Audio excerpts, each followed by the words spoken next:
In this video, we will be looking at the D or pa'el and H or hafel verbal stems. I have given you this chart before, and the D is also known as the pa'el, in Hebrew the piel. The H, also known as the hafel or sometimes the afel, because in some verbs in Aramaic, the causative begins with an aleph instead of a hey. The G that we have been looking at previously is the most common stem and has the basic meaning for most roots, but some roots don't actually occur in G, for example, chava, to make known.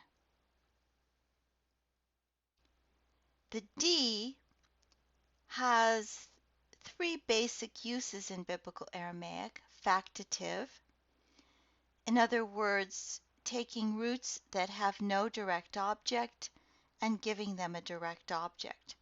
So, for example, karav in G means to approach, whereas in D it means to offer something. It can have an intensive meaning, suggesting multiple, repeated, or busy action. So, halach, which in the wider Aramaic language, as in Hebrew, has the sense of to walk, in the D becomes to walk around. Ba'a, to seek or request, in the G, or to beseech. It's an intensive kind of meaning. Sometimes it can even be causative. For example, in Ravav, to be great, or D, to make great.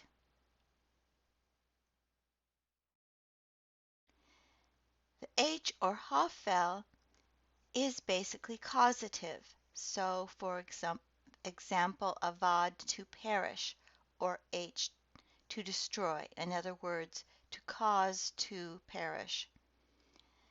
It also can have a factitive use. Roots that do not have a direct object in G may have a direct object in H, as in to know or to make known. Even given this, it's not always possible to tell the meaning of a verb in a stem by these categories. And a verb may occur in the various stems and have no real difference in meaning. There is also some overlap between the D and the H. And in some roots, there is no discernible difference in meaning. So the basic rule is double check the meaning of a verb in a particular stem in the lexicon.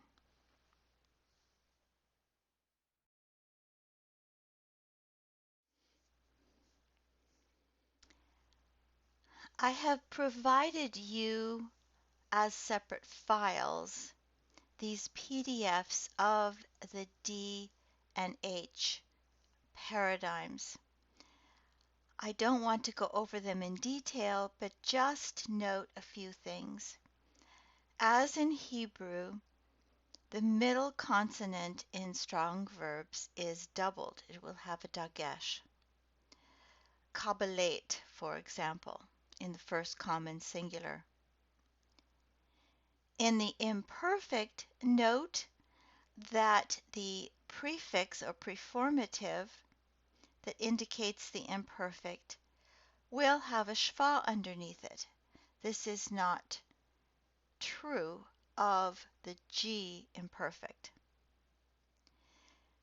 Now, if the middle consonant does not normally take a dagesh, for example, with the root barach, the first vowel will be lengthened.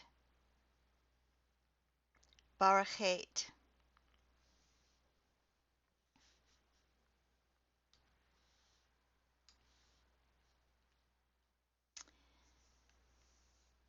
Notice as with the G in the D imperative, you lose the final nuns that you would have in the imperfect.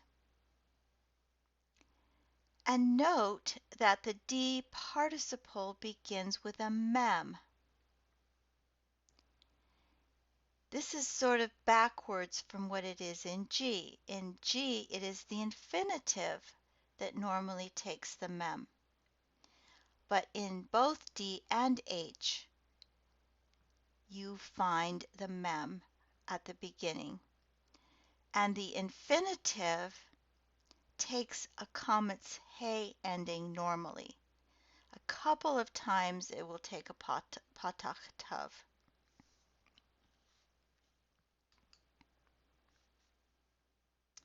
Now in the H conjugation, notice that you have the hey as expected for the perfect, but in the imperfect, unlike the Aramaic, you do not lose the hey. It is right there. And like the D, the preformative has the shva.